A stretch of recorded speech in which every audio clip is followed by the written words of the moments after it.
Ladies and gentlemen, let's get ready to rumble! Get ready to rumble!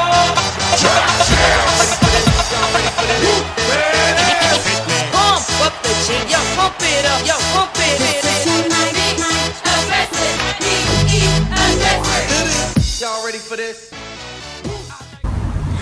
Well, I'd like to welcome you to our first edition of the Falcon of the Week show, also known as the Rod and Rob Show. So this week we've got a couple of our first Falcons of the Week. Actually, we're hoping that this show is going to be a real hit. This week we've got our Falcon of the Week for golf, Emma Reyes, and our Falcon of the Week for boys, Eduardo Cabrera for soccer. Was that boys soccer? Boys soccer, yes, boys soccer. Yeah, it looked to me like it was boys. I checked, it's boys. Okay, good. Emma, start with you. I'd like to know what got you started playing golf.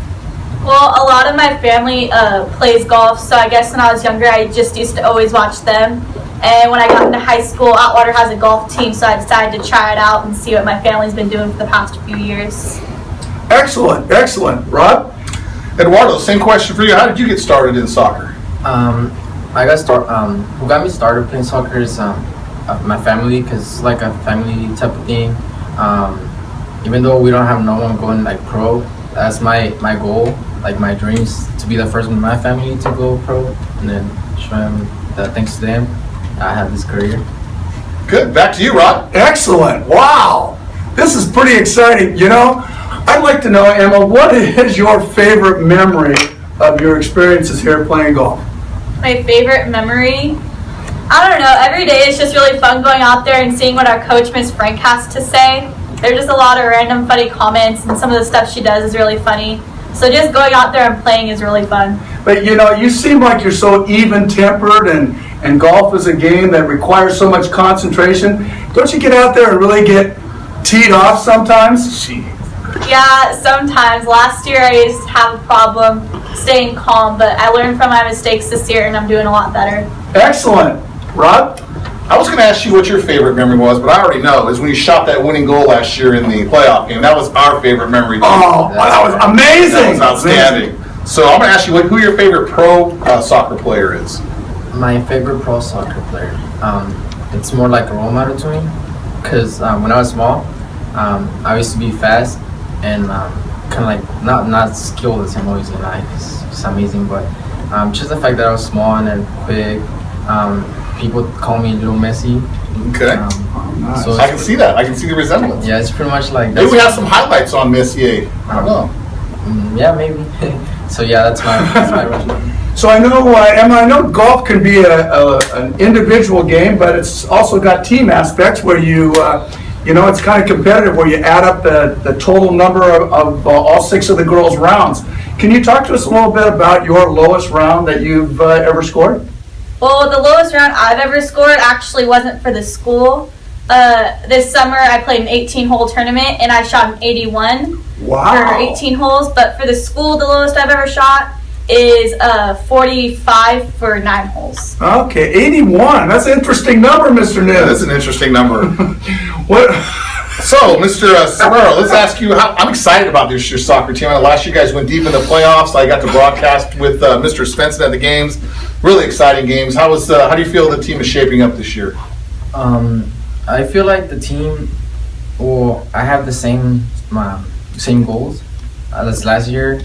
Same goals. But the team, besides like being a team, we're more kind of like a family, because there's 2 different things between a family and a team. Team, like you could play in a team and then go out there in your personal life and not even know the other person, don't talk to them or whatever. But for us, it's more like family. Even though we leave school soccer, we're still out there playing soccer with each other. We hang out, we talk. So I'm pretty much that gives us a lot of chemistry out in the field, a lot of communication. We trust in each other. We lose as a team. One last question I wanted to ask Emma. I understand you had almost a very, very exciting event happen last week. Could you tell us a little bit about that almost near miss hole-in-one that you had? Well, last week at Water we played Golden Valley, and so we went to Pheasant Run, and on a par 3 I hit about 5 inches away from the hole, so I almost hit a hole in one, but not quite. What is a pheasant run? It's a golf course. Oh, that's the name of the golf Yeah. course. Oh, I see. They don't have pheasants though. So. No pheasants? Okay. Back to you, Rob. That one confused me a little bit. I thought pheasants flew, but go ahead. Okay, speaking of almost hole-in-ones, I bet you have a few of those you could talk about yourself there, Mr. Svensson, huh? Well, actually, Okay, let's get to back to the award winners. Talk a little bit about Eduardo. Are you more offensive or a defensive player? I will consider myself offensive player because well, that's pretty much my role on top, to pressure the ball, finish, score goals, make the team look good. Yeah, I would consider myself as offensive player. Thank you, Mr. Svensson. And with that, we wanted to thank our sponsor, Crystal Geyser, and sign off on the Rod and Rob Show. Thank you for tuning in. Until next week, this is Rob. and this is Rod signing off.